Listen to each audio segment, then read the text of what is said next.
Anti আরব এবং অ্যান্টিসেমিটিক এক অর্থে বোঝায় না, কিন্তু অ্যান্টিসেমিটিক বলে অ্যান্টি জুইশ বোঝায়। কিন্তু আসলে আপনি সমালোচনা করছেন, not, you are not even anti Judaic, you are anti Zionist. Zion হচ্ছে একটা আইডিওলজির নাম। জেরুজালেমে একটা পাহাড় আছে যেটাকে জায়ন বলা হয়। আমরা বলি না আমাদের মুসলমানদেরকে all roads lead to Rome, মুসলমানদের সকল পথ মক্কায় নিয়ে যায়। মক্কা কথাটা যেভাবে ব্যবহার করি, যেমন মিডিয়া মুঘল ব্যবহার করি, সেটা ফ্রেজে পরিণত হয়েছে ইংরেজি ভাষায়।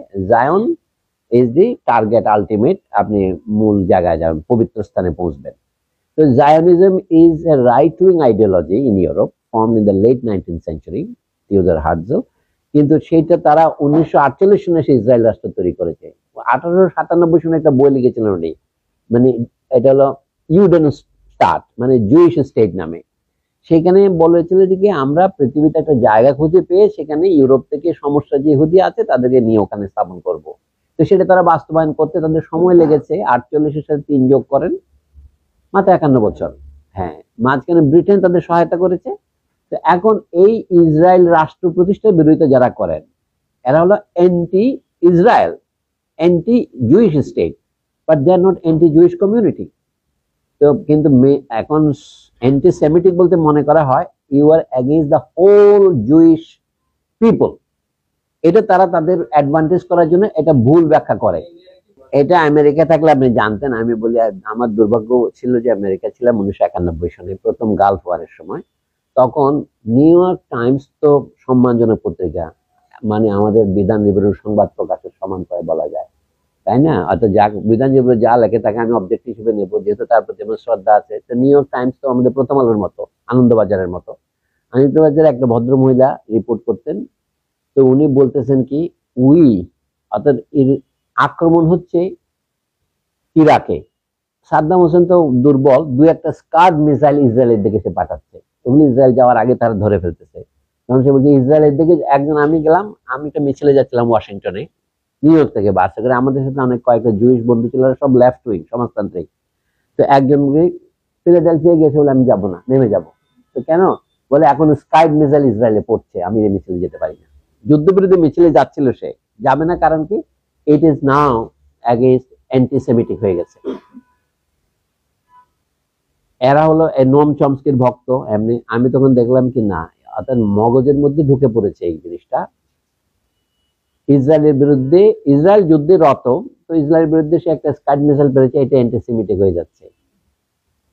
কিন্তু ইসরায়েলের ছাড়া অন্য দেশে যে আক্রমণ আমেরিকা করতে, সেখানে অন্য আইডিওলজি বলতে হবে। তখন নিউ ইয়র্ক টাইমসের একজন সংবাদদাতা বলতেছে কি, এটা কেন জানতো, বলছে কি, তখন জিজ্ঞাসা করতে তাকে, আমাদের এই ইমোশন ভিন্ন হয় কেন?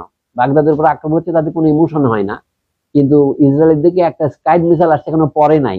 বলে না, মনে রাখতে হবে আমাদের আমেরিকায় সাড়া দেওয়ার কারণ হচ্ছে we are not only Greek Roman but also Judeo Christian. কিছুদিন আগেও ইহুদিদেরকে নির্যাতন করা হয়েছে ইউরোপে অ্যান্টিক্রাইস্ট বলে। তারা যিশুর হত্যাকারী, এটাই তো তাদের বিরুদ্ধে কারণ। এখন তারা যে নতুন অ্যালায়েন্স করেছে আমেরিকা, এটা হলো জুডিও খ্রিস্টিয়ান। এখন একটা নাটক হলো না, এটা একটা দেখার্থিয়ান স্পেস হলো, এদিকে হলো আমরা গ্রেক রোমান, এদিকে হলো জুডিও খ্রিস্টিয়ান। এটা গুরুত্বপূর্ণ অবজারভেশন যে অ্যান্টিসেমিটিক কথাটা এখন তারা এক ধরনের মনোপ্লাইজ করেছে। এডওয়ার্ড সাইড খুব ব্রিলিয়ান্ট লোক ছিলেন। আমেরিকান টেলিভিশনে তাকে টোকেন হিসেবে নিয়ে যেত, মানে একটা তো লোক লাগবে, কিন্তু উনি এত বেশি দক্ষ ছিলেন, হি আউটস্মার্টেড অল আদার জুইশ প্রফেসর। তার সাথে কথা বলে কেউ পারে না।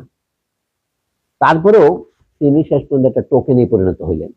তার একটা বই লিখলেন না, কাভারিং ইসলাম। এডওয়ার্ড সাইদকে বলা হলে কি, তাকে কি বলতে জানেন? মাওলানা, মৌলানা এডওয়ার্ড সাইদ। এডওয়ার্ড সাইদ যদিও খ্রিস্টান, তার রসিকতা করতে আর কি, ইকবাল আহমদকে মৌলানা বলতো, এটা মানে যেমন অ্যাঙ্গেলসকে জেনারেল বলতো। কিন্তু উদ্দেশ্য কি, উনি বলেন কাভারিং ইসলাম। যেমন ইসলামিক যখন কোনো রিপোর্ট করতে হয়, দেখে যে ইসলামের সব মানুষ যখন সিজদা দেয়, ইহুদি এবং মুসলমান অন্যরা এটাকে তারা রিডিকুল হিসেবে দেখে, যে মানুষের পিছন থেকে ছবি তোলে, পাছা উপরে দিয়ে করে লোকে সিজদা দিচ্ছে, এটাই তারা বারবার আমেরিকান টেলিভিশনে ফ্ল্যাশ করে দেখে, this how irrational this people are. আর এটা form of worship, it was ridiculed. আর আপনি যদি আমেরিকান টেলিভিশন দেখার অভিজ্ঞতা থাকে আপনার, একদম টেলিভিশন বন্ধ করে দিবেন। কিন্তু কিছুদিন পরে দেখবেন আপনি কিন্তু তার সহযোগ হবেন, ফরিদ জাকারিয়া টাইপের হয়ে যাবেন। কারণ ওইখানে যখন আপনি জায়গা পাবেন, এই যে আমি দেখছি যে there was no reason for Dipesh Chakrabarty to dehumanize himself the way he is doing. মানে তার প্রকাশনার কোনো শেষ নাই। তারপর ফানুর বিরুদ্ধে একটা ডায়াট্রাইব না করলে তার হবে না।